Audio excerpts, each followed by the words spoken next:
azan maghrib.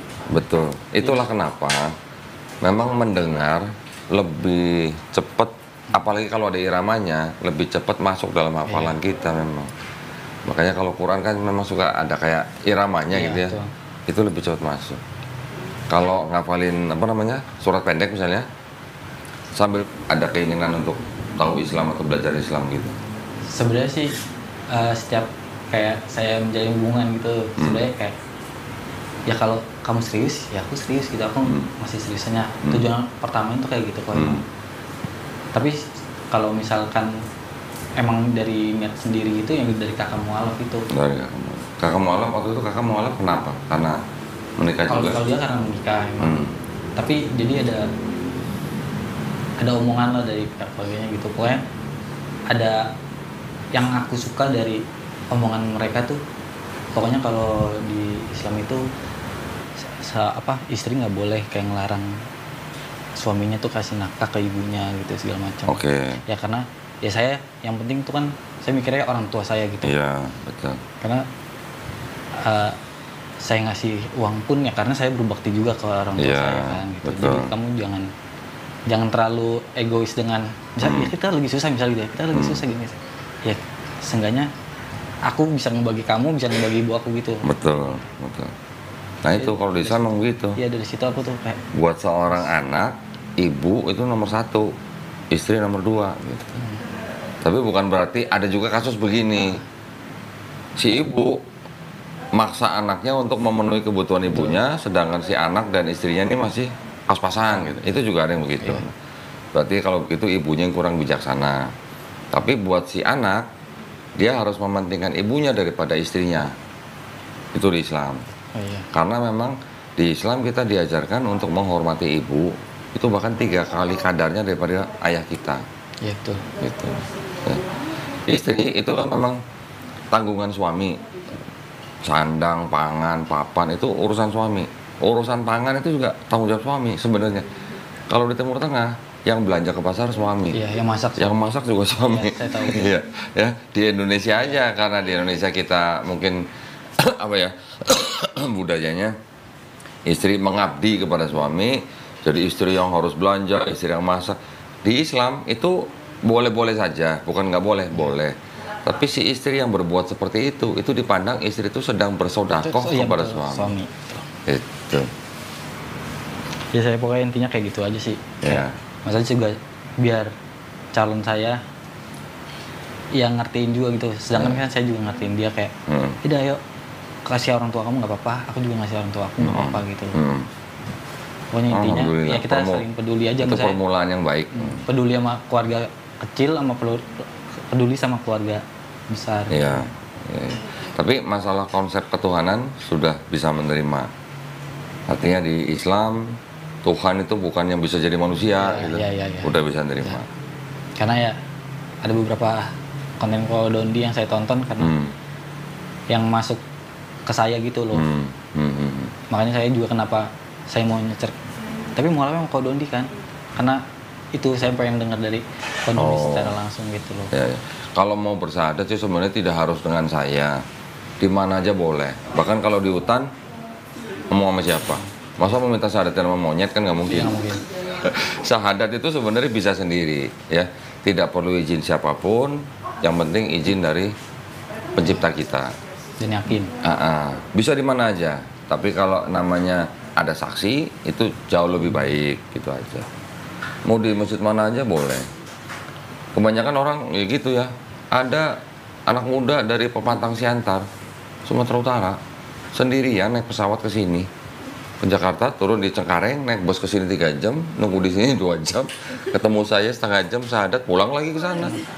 Saya bilang, jauh-jauh ke sini cuma syahadat doang, kenapa? Emang di sana nggak ada masjid? Ada kok, cuman Pematang Siantar tuh kota kecil katanya.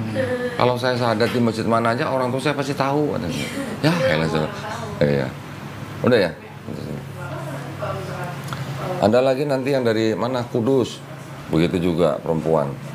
Hubungin saya, bilangnya pengen ketemu. Jauh-jauh ke sini, syahadat, pulang lagi. Saya tanya, kamu syahadat kenapa jauh-jauh ke sini? Sama, Kudus kota kecil katanya. Orang tua saya pasti tahu kalau saya syahadat di masjid mana aja katanya. Bahkan Waktu dia habis ada di sini, ada teman saya asli Kudus. Tahu itu, tahu kenal si perempuan itu gitu ya. Loh, kamu anaknya toko ini ya gitu kan. Si anak itu sampai ketakutan. Jangan bilang-bilang ya orang tua saya. Iya, sampai begitu. Tapi gini kok, yang sebenarnya yang masih bukan saya takutin sih, sebenarnya yang masih saya bingung ini kan, misalnya saya syahadat sekarang nih, saya ada sholat maghrib sama sholat isya, sedangkan saya belum terlalu lancar untuk kayak baca, ya saya tahu emang kalau misalnya wudhu kita baca doa wudhu dulu gitu macam kan, terus cara-caranya ya beberapa masih ada yang apal gitu, saya udah tahu, tapi beberapa ada yang belum, terus kayak saya gerakan sholat belum terlalu paham juga sebenarnya kok. Itu gimana kok? Orang yang baru masuk Islam itu istilahnya Allah Maha Tahu lah. Dikasih waktu buat belajar, step by step. Bukan hari ini syahadat besok jadi imam di masjid. Nggak ada begitu. Belajar dulu gitu. Udah sunat belum? Udah sunat, alhamdulillah. Jadi ada yang namanya step by step, belajar dulu. Nanti kita kasih buku, dibaca dulu, dihafalin dulu, gerakannya bagaimana. Belajar dulu. Kalau belum bisa, belum paham sholat sendiri, ya sholatnya tetap di masjid, diusahakan di masjid. Nah, ikutin aja gerakan orang sholat. Ada imamnya kan, dengerin aja. Setiap gerakan sholat kita cukup membaca Subhanallah. Nah, itu cukup. Nanti sambil belajar. Sambil belajar kayak baca surat pendeknya gitu. Iya.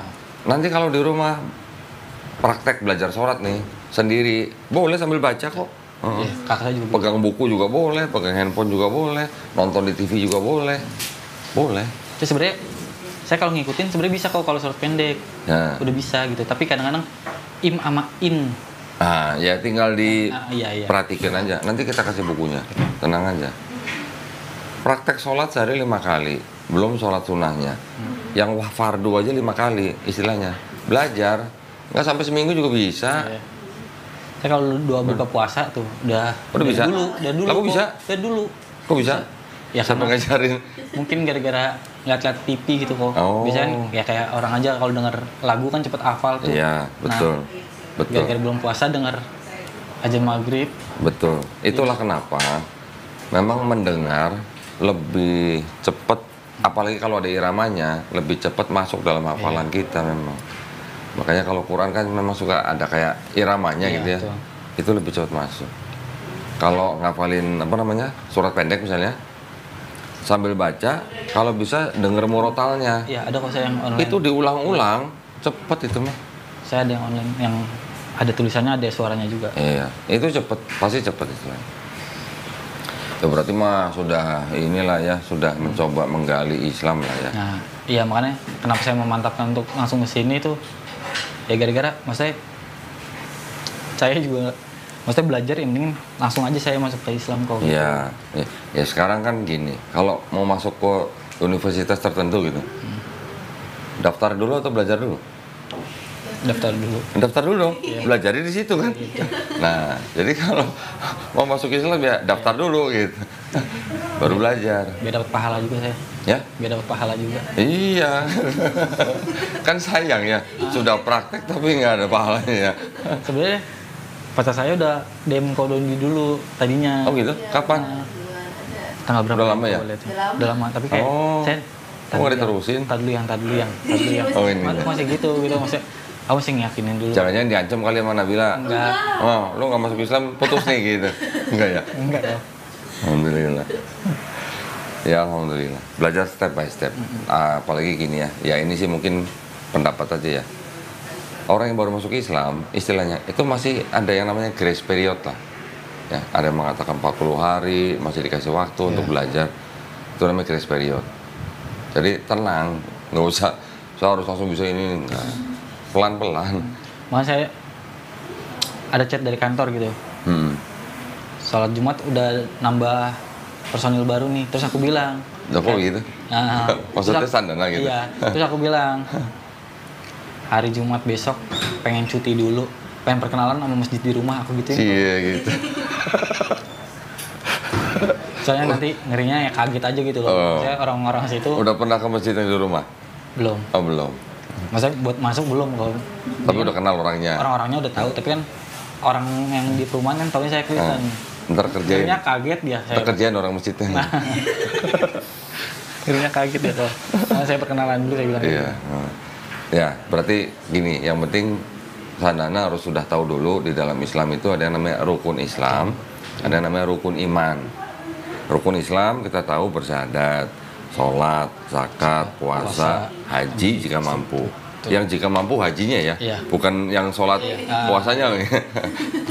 Nanti ada yang namanya rukun iman. Apa yang harus kita imani?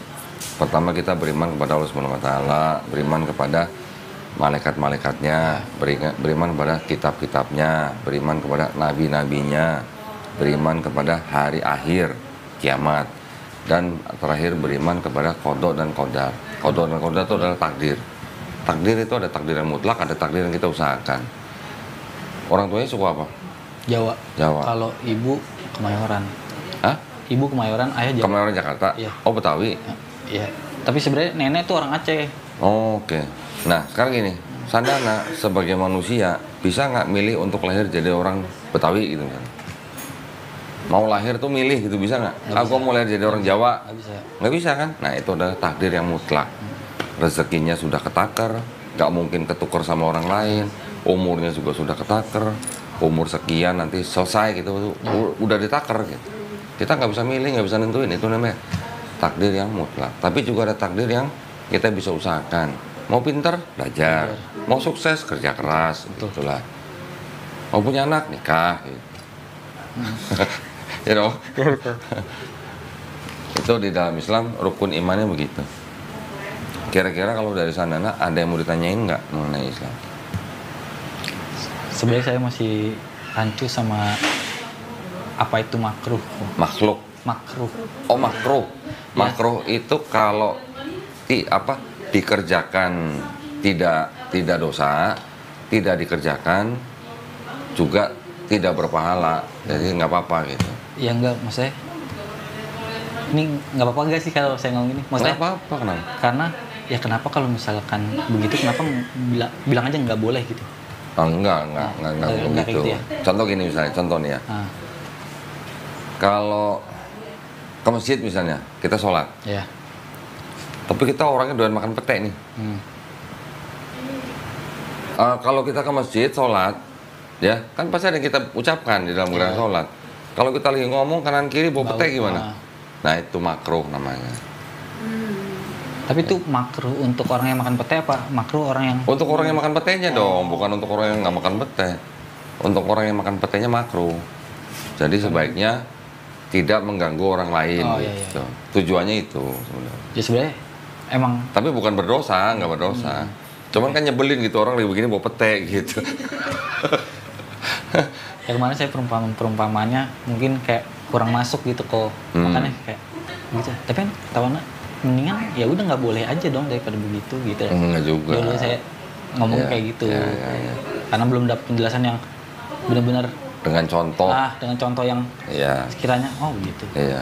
Ya, sebel nggak kira-kira kalau sebelahnya orang yang bawa pete gitu?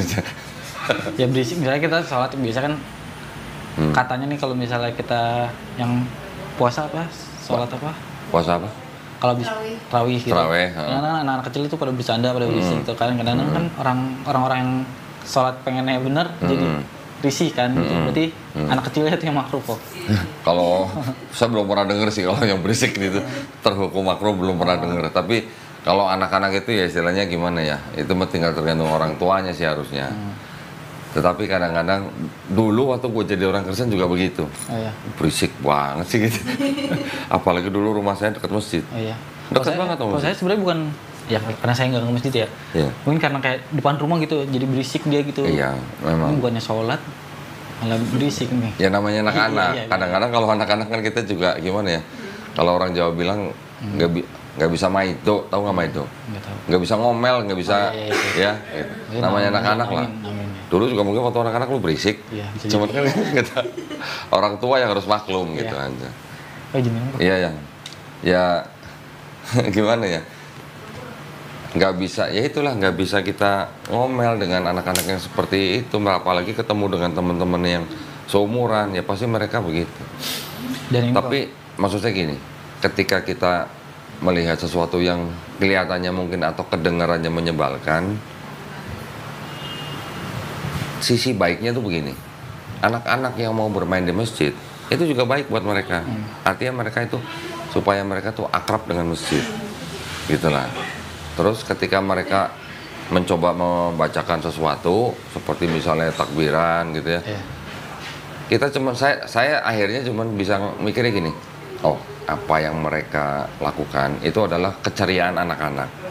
Walaupun mungkin kedengarannya nyebelin, berisik dan segala macam, tapi apa yang mereka dalam tanda kutip kumandangkan di dalam masjid itu semuanya puji-pujian buat pencipta kita loh gitu. Yang dipuji kan pasti seneng. Kenapa kita harus sebel gitu maksudnya? Gitu aja. Iya kan? Nah, kadang-kadang kita hanya melihat dari sisi yang berbeda aja. Kalau yang begini kelihatannya nyebelin, coba dilihat dari sisi sini, oh ternyata ada baiknya. Gitu aja sih sebenarnya. Ya udah kalau misalnya lagi malam takbiran berisik, ya udah pergi aja ke mana gitu. Dihindari kan bisa. Misalnya kalau berisik banget ya. Tapi kalau sholat tarawih itu wajib atau enggak kok? Enggak wajib. Enggak wajib. Tapi itu apa ya? Sangat dianjurkan gitu. Sangat dianjurkan. Terus kalau masalah soal makanan nih kok, yang masalah haram, kan ada beberapa kayak katanya tuh yang hidup di 2 alam haram, babi, terus kayak setelah gitu dog. Anjing. Iya. Anjing haram ya? Itu bekas Advent soalnya. Nggak soalnya. Ya haram kalau anjing haram. Ya haram sama najis tuh sebenarnya beda, ada perbedaan sedikit. Iya, soalnya saya kemarin baca babi dan anjing itu najis katanya. Pokoknya ada yang dibacanya itu tertulis najis gitu kan. Terus sama yang saya dengar dari orang tuh kalau hidup di 2 alam tuh haram juga. Jadi kalau misalkan kayak kepiting gitu makan haram gak kok? Nah itu sebenarnya ada perbedaan pendapat. Ada yang mengatakan boleh, ada yang tidak. Tapi kebanyakan kalau yang kepiting yang hidup di 2 alam, katanya sih ada yang bilang haram, ada yang bilang boleh gitu. Terus rajungan tahu kan? Iya, tahu. Rajungan ada yang bilang itu boleh karena itu hidupnya memang di laut gitu. Tetapi kalau saya sih gini aja, kita ambil dari pendapat yang mayoritas saja gitu. Babi dan anjing yang haram. Kalau babi dan anjing udah jelas itu mah, itu udah sepakat semua, najis dan haram gitu. Itu udah jelas. Yang ada pendapat-pendapat itu ya kita sebaiknya kita berhati-hati, gitu aja. Gimana? Kalau berhati-hati artinya kita boleh ikutin yang mana, tapi kita lebih baik kalau saran saya ikutin yang mayoritas atau yang kebanyakan gitu. Kalau yang babi udah nggak ada yang bilang, tapi babi boleh dimakan. Sebenarnya boleh kalau dalam keadaan emergensi. Betul. Kalau nggak ada makanan lain. Iya. Misalnya di hutan, kalau kita nggak makan, kita bisa mengancam hidup kita, ya boleh.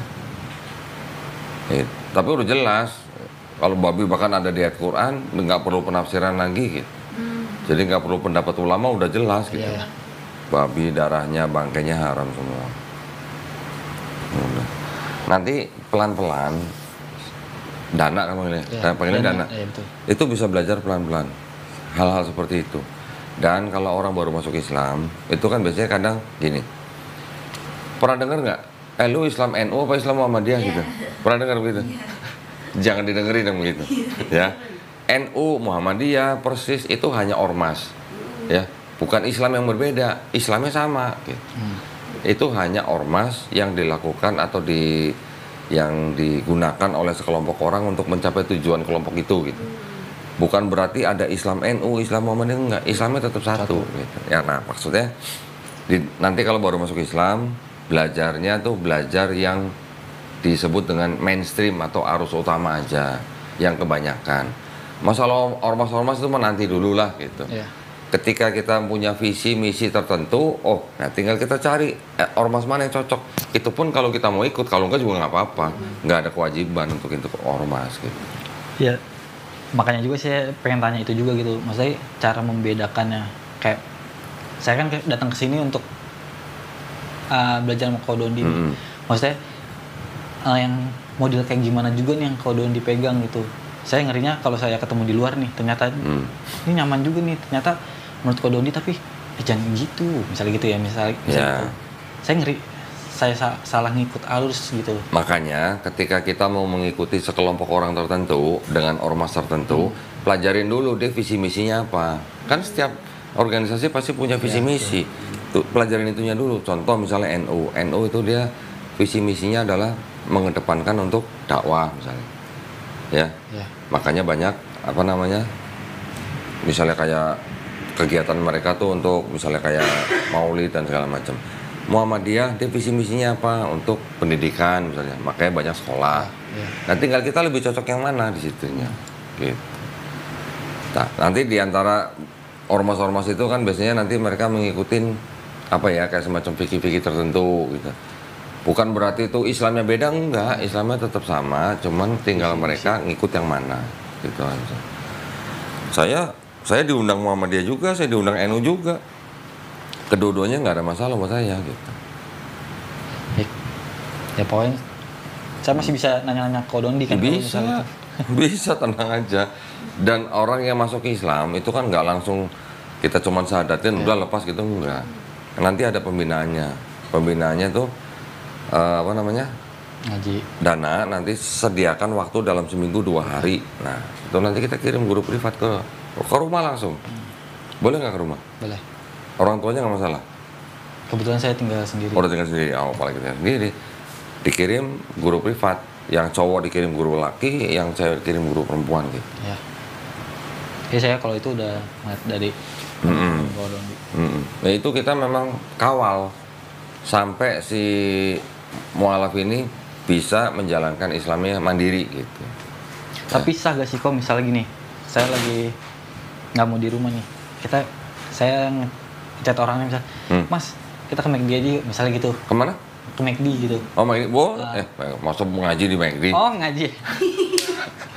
Kan ngaji. Enggak, saya kira kayak nih Mas harus belajar ini. Maksudnya saya kira cuman kayak dituntun ke situnya doang, lo kayak Mas baca ini, apalin ini kira gitu. Oh enggak, jadi yang guru privat yang kita kirim itu dia nanti akan ngajarin fikih, akidah sama ngaji. Ngaji itu maksudnya belajar ikro. Ya. Kalau fikih dan akidahnya aja ngobrol atau ngasih tahu sih mungkin bisa di tempat lain selain di rumah. Tapi kalau ikro kan pasti butuh tempat yang tenang buat. Benar, ya. Ya kalau habis ngaji terus bilang sama gurunya, Mas ayo saya traktir McD, ya boleh aja, kenapa nggak boleh? Sekalian ngobrolin apa ya. Iya boleh. Oke, baik. Ya. Tapi jangan di McD dong. Iya Pak. Boleh nggak sih di McD? Oh nggak boleh ya, karena itu ya. Oh ya. Nah itu mah urusan lain lah, itu mah apa? Orang perusahaan lo itu. Pembahasan lain lah ya. Ya, apalagi? Udah itu aja sih. Cukup? Kalau yang dari akidah yang lama, berarti memang Dana sebenarnya sudah tinggalin udah lama ya? Udah tinggalin lama, terus kayak saya bingungnya juga, saya mau kemana nih? Dan ada satu tujuan yang udah saya mau capai nih, maksudnya ya nikah dia dengan dia juga kan, kayak ya udahlah aku kesini aja lah, gitu. Dan berbagai yang udah saya lihat nih kayak dibilang apa ya, bukan mujizat lah kalau bahasa saya ya, kayak mujizat apa? Kayak dia lagi di fase bingung, terus dia kayak ditolong gitu. Dia kerja juga baru kok ternyata. Kerja baru masuk. Ya maksudnya ada aja jalannya gitu, maksudnya kayak. Ya nanti gini lah, istilahnya sambil dijalanin, sambil belajar. Ketika kita sudah jadi orang beriman, kita hanya perlu bertakwa. Takwa itu artinya cuma ngejalanin perintahnya, ngejauhin larangannya, udah gitu. Jadi kalau seolah-olah kalau kita yang namanya takwa itu seperti kita sedang berjalan di sebuah jalan, di situ ada lubang, ada misalnya ada duri, misalnya tuh. Kita bisa ngeliat nih, ini kalau kita injak sakit nih, nah, jangan lewat situ. Gitu. Itu artinya takwa gitu. Seperti itu gitu. Ya. Baik. Lagi mau tanya? Ya cukup, itu aja. Cukup? Gitu doang? Kirain apa gitu ya? Nggak saya. Kirain filsafat atau apa? Enggak. Kenapa? Cie, belum sadar udah terharu. Tadi ibu saya pengen ngikut kok, mungkin nangis juga. Ibu ibu saya. Oh. Kan saya juga udah bilang sama ibu. Mau saya. ikut? Mau ikut. Kenapa nggak diajak? Tadinya tuh saya pengen naik motor. Oh. Kan ibu di Kemayoran kan. Saya di Bekasi. Saya bilang, kamu naik apaan? Dan naik motor soalnya Nabila. Saya gituin. Oh ya udah, nah, karena hujan, nggak jadi naik motor. Kan kalau reschedule juga kan nggak mungkin, nggak enak juga orang saya butuh kan. Waktunya mepet-mepet. Iya makanya itu. Kan tadi saya juga bilang sama Mbak Melisa, Mbak saya kayaknya agak ngaret deh. Sedikit saya udah nyampe mana ya? Papanya gimana? Papanya udah tahu? Tahu, tapi dia nggak tahu saya mau kapan mau alap. Oh, tapi maksudnya gimana? Iya. Marah atau enggak? Enggak. Karena kan saya sama dia juga udah tunangan sebenarnya. Oh, Oke. Ya udah, keluarga juga udah sama-sama tahu. Ya. Ya berarti artinya kalaupun Dana bersyahadat, papanya juga nggak bisa apa-apa gitu kan, nggak menentang atau apa kan. Yang penting nanti ketika misalnya ada penolakan dari orang tua, Dana tetap boleh membantah, tapi harus dengan cara yang paling lembut, gitu aja. Jangan sampai kasar atau tidak, ya kurang ajar. Walaupun beda keyakinan ya, justru malah Dana nanti harus bisa menunjukkan setelah Dana menjadi seorang Muslim, Dana harus bisa kelihatan lebih baik dari sebelumnya. Pasti mereka akan paling nggak gimana sih hati orang tua gitulah. Ya. Oke, kalau sudah ini tinggal kita syahadat aja, nanti baru kita tinggal atur ya buat berikutnya. Bentar ya. Baik, bismillahirrahmanirrahim. Assalamualaikum warahmatullahi wabarakatuh. Alhamdulillahirrabbilalamin. Wassalatu wassalamu ala rasulillah. Senang sekali sekarang di hadapan saya ada seorang pemuda bernama Sandana. Betul? Nathanael, ya, betul. Sandana apa namanya? Nathanael. Nathanael. Nah, saudara Sandana ini panggilannya Dana ya? Iya. Tadi sudah ngobrol-ngobrol dengan saya dan menyatakan keinginannya untuk memeluk agama Islam. Betul ya?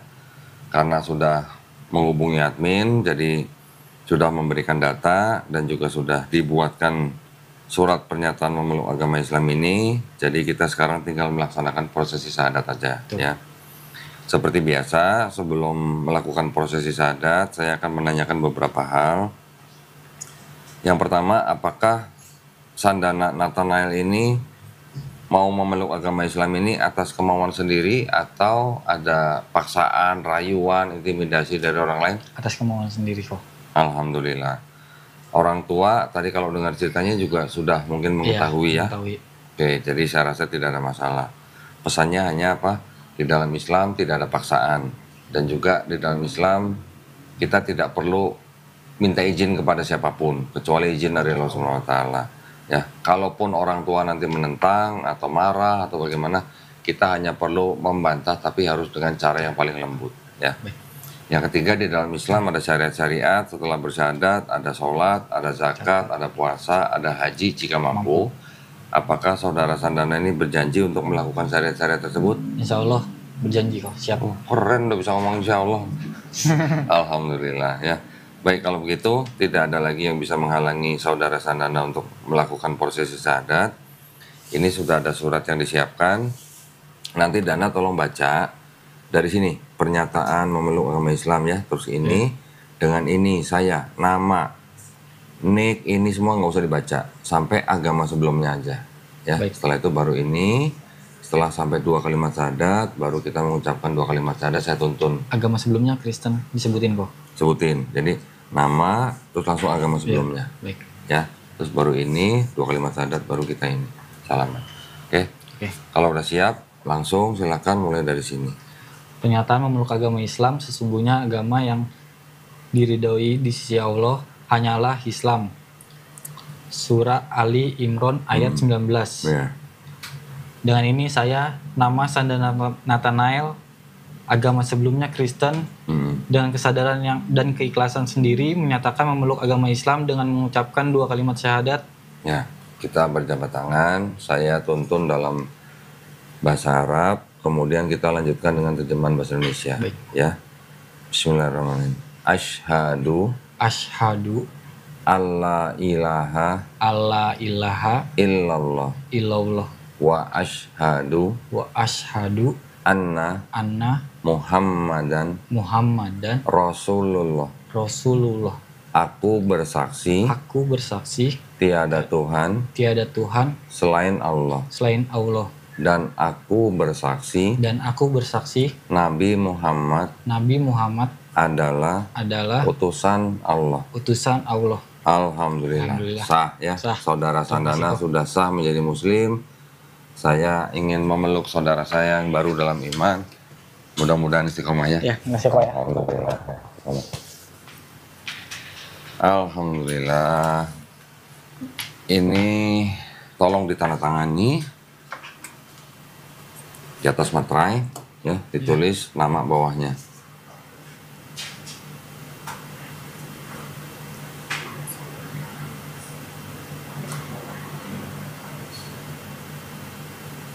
Ya, nanti di rumah ini tinggal ditempel foto Ya, kok. foto sendiri ya. Iya. Jangan foto Nabila ya. Ya. Nanti habis itu terserah boleh dilaminating dan jangan lama-lama ke kelurahan untuk Mengganti apa agama. namanya ganti keterangan agama di KTP ya. Baik, kok. Ini tolong diterima.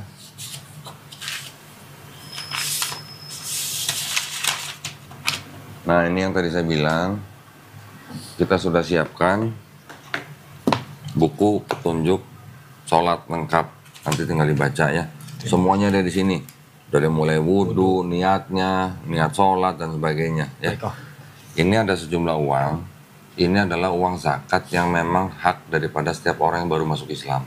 Nggak usah dilihat jumlahnya, Ya. tolong diterima aja dengan baik ya. Sama-sama. Ini hanya bentuk kepedulian kita kepada orang-orang yang baru masuk Islam. Ya, terima kasih, kok. Nah, ini nanti buku ikronya. Nanti belajar dengan guru privatnya pakai buku ini. Ya, baik. Ini Qurannya kita juga serahkan. Ini adalah Quran dari Ummul Qura ya. Ini persembahan dari para penonton channel Donditan. Ini tolong diterima juga. Nanti setelah bisa ikro baru baca Quran ya. Tolong nanti dipelajarin juga bagaimana adab memegang Quran. Ya. Ya, ada lah informasi semuanya ada ya. Kemudian dikasih contekan. Sejadah. Sajadahnya udah ada bacaan sholatnya tuh. Dulu waktu sekolah suka nyontek nggak? Suka. Nyontek ngaku loh ya. Nah ini nanti bisa buat praktek sholat udah ada bacaannya ya. Insya Allah dimudahkan. Amin. Wah ada sarung juga. Alhamdulillah. Ini adalah sarung atlas dari BHS Tex ya. Persembahan dari BHS Tex, mohon diterima dengan baik. Karena sudah sunat ya ini buat sholat. Ya. Sunat umur berapa? SMP saya, kok. Oh SMA udah sunat ya. Alhamdulillah. Saya masukin sini ya. Ya, siap, kok. Nah nanti tinggal apa namanya informasikan ke Suci hari apa yang Dana mau sediakan untuk belajar. Ya. Seminggu 2 kali. 1 kali datang 90 menit. Baik. Ya, semuanya gratis, nggak ada yang perlu dibayar. Baik. Oke, kalau ada yang perlu ditanya atau segala macam, hubungin saya aja. Nanti setelah ini minta nomor saya ke Suci juga boleh. Oke, siap. Oke. Nah, ada yang ingin saya beritahukan bahwa di dalam Islam itu kita memahaminya begini. Setiap manusia yang lahir sebenarnya itu sudah fitrah. Fitrah artinya muslim. Muslim artinya orang yang berserah diri hanya kepada penciptanya. Jadi dulu Dana, saya, Nabila, dan yang lain, semua manusia ketika lahir dia sebenarnya fitrah. Dia menjadi Yahudi, Nasrani, Majusi karena orang tuanya. Ya, jadi ketika suatu saat seperti Dana sekarang mendengar Islam, menerima Islam, bahkan sampai mau memeluk Islam seperti ini sebenarnya Dana tidak pindah agama, tapi Dana sebenarnya kembali ke fitrahnya sebagai manusia ya. Muslim itu orang yang berserah diri, Islam itu artinya berserah diri. Jadi Muslim adalah orang yang berislam, ya, paham ya? Nanti kita belajar step by step. Islam itu seperti apa saja, semuanya nanti ada yang bisa dipelajarin. Oke? Ada yang nggak jelas, tanya aja. Ya. Nah, juga ketika ada orang yang belum Muslim, seperti kita semua ya, seperti Dana sekarang, ketika dia masuk Islam, memeluk Islam, dosa-dosanya dari akil balik sampai hari ini, insya Allah dihapuskan. Amin. Ya, tapi kebaikannya dari juga mulai akil balik sampai sekarang juga, insya Allah tetap dicatat sebagai pahala baik. Alhamdulillah. Itulah keadilan dari Allah SWT. ya. Oke. Jadi tolong nanti pulang jangan lupa mandi besar. Mandi besar itu artinya mandi seperti biasa, tapi diawali dengan niat. Niatnya dalam hati aja, nggak usah kenceng-kenceng gitu. Dalam hati niat mandi besar untuk menghilangkan hadas besar lillahi ta'ala. Gitu ya. Baik, Om. Ketika sudah mandi besar baru belajar yang lain, sholat dan segala macam. Oke. Jangan lupa juga nanti kalau udah pulang doain saya, doain Nabila, doain yang lain semua nih. Karena doanya Dana nih sekarang doa yang paling bersih. Belum ada dosanya nih. Amin, amin. Ya, Ya, Kak, baik. seperti bayi yang baru lahir, seperti lembaran kertas yang putih, silakan ditulis dengan segala kebaikan. Baik. Oke, doain kita semua ya. Ya. Saya juga mendoakan supaya kita semua nih, insya Allah menjadi golongan manusia yang mengikuti apa yang sudah diturunkan Allah SWT melalui Rasulnya, dan juga insya Allah kita menjadi golongan manusia yang menyaksikan keesaan Allah SWT. Ya, Kak. Ya, alhamdulillah senang sekali Dana dimudahkan menjadi muslim, masih Alhamdulillah. diberikan istilahnya, insya Allah masih diberikan waktu yang panjang untuk belajar Islam. Insya Allah nanti juga hatinya diberikan kelapangan Amin. untuk belajar Islam. Amin. Ya, baik kalau gitu terima kasih banyak atas perhatiannya juga dari para pemirsa. Ya, mudah-mudahan, oh ya doain juga para penonton, pemirsa nih ya, Yang mendoakan. biar kita semua umat Siap. Islam itu apa? Husnul khotimah. Amin. Husnul khotimah itu artinya konsisten ya. Dan juga yang paling penting apa? Husnul khotimah itu artinya mati dalam keadaan baik atau mati dalam keadaan Islam. Dan semoga kita semuanya istiqomah. Istiqomah itu artinya kita konsisten ya. Baik, terima kasih banyak atas perhatiannya dari para pemirsa. Juga buat para pemirsa yang ingin mendukung perjuangan dakwah kami, dipersilakan untuk mengirimkan ke Bank Muamalat. Wah, baru nih rekeningnya nih. Erik ya? Iya dong. Rekeningnya baru, Bank Muamalat, nomornya 30 30 300 300. Enak ya nomornya? Ya mudah diingat ya. 30. Jadi kalau nomor rekeningnya mudah diingat, mau transfer juga mudah gitu ya. Ya, Bank Muamalat nomor rekening 30 30 300 300 atas nama Yayasan Garda Mu'alaf Indonesia. Ya, sama aja. Yang kemarin Yayasan Pembina Mu'alaf Tauhid, sekarang kita buat satu lagi. Ini juga untuk kepentingan para mu'alaf juga, namanya Yayasan Garda Mu'alaf Indonesia. Barakallahu fikum, semoga partisipasi para pemirsa diterima di sisi Allah SWT sebagai amal jariah ya. Amin ya rabbal alamin. Baik, kalau begitu kita pamit undur diri. Akhir kata, wabillahi taufiq wal hidayah. Wassalamualaikum warahmatullahi wabarakatuh. Sekali lagi selamat ya, karena ya. Sama-sama, Kak. Makasih. Jangan lupa banyak. makan-makan ya. Iya, siap. Iya makan, kalau nggak makan ntar mati Oh, loh. iya.